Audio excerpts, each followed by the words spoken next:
Hello, good morning everyone. Welcome to Teacher Gaming page. So for today's lesson, I'll be teaching you on how to compute the mean of the given test scores. So it's already arranged in class intervals and also it has its corresponding frequency. And we can just go ahead and solve for the mean. So how are we going to find the mean? So in a group data, mean is computed by using this equation, summation of the product of frequency and the midpoint divided by the total number of observations. And how are we going to know the total number of observations? So we just simply add the frequency, okay? So 5 plus 6, that's 11, plus 7, that's 18, plus 8, that's 26, plus 4, that's 30. Therefore, the total number of observation is 30. And how are we going to know the midpoint? So simply, we're going to add 10 and 12, okay? So lower limit plus upper limit, so that is 22, divided by 2, that is 11. So 11 is the midpoint of 10 to 12. And without adding and dividing these class intervals here, we can just go ahead and get the class size.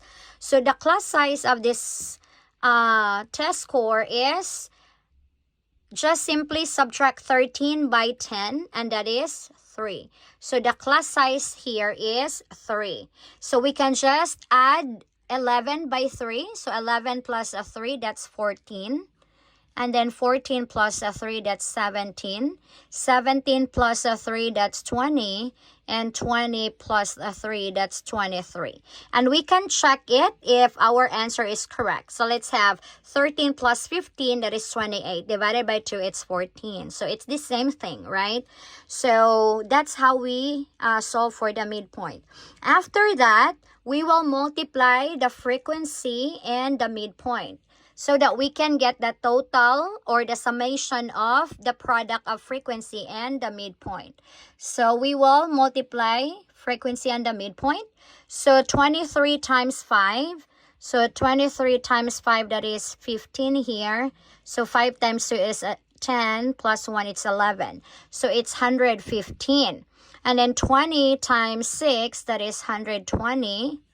Okay, and then 17 times 7, that is 7 times 7, that's 49. So it's 119. And then 14 times 8.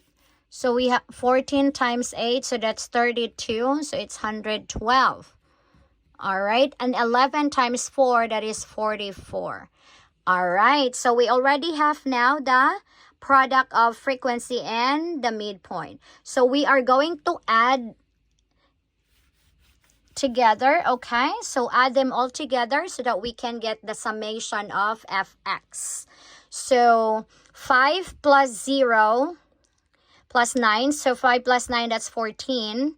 14 plus 2, that's 16, plus 4, that's 20. And then carry 2. So 2 plus 1, 3. Plus 2, 5. 6, 7. So it's 11. Then 1, 2, 3, 4, 5. So it's 510. Therefore, we can just go ahead and replace our summation of fx, and that is 510, divided by the total number of observation, which is 30, and then divide. So 510 divided by 30. So 510 divided by 30, so how many 30s goes to 51? So that's gonna be 1, and then that's 30 here, and then 210. So if we're going to write 8, it's gonna be 240. So it's gonna be 17. 7, because 7 times 30, that's 210. All right. Therefore, 510 divided by 30 is 17. So the mean of this given test scores is 17. So hope you learned something from today's lesson. See you on my next video, everyone. Bye.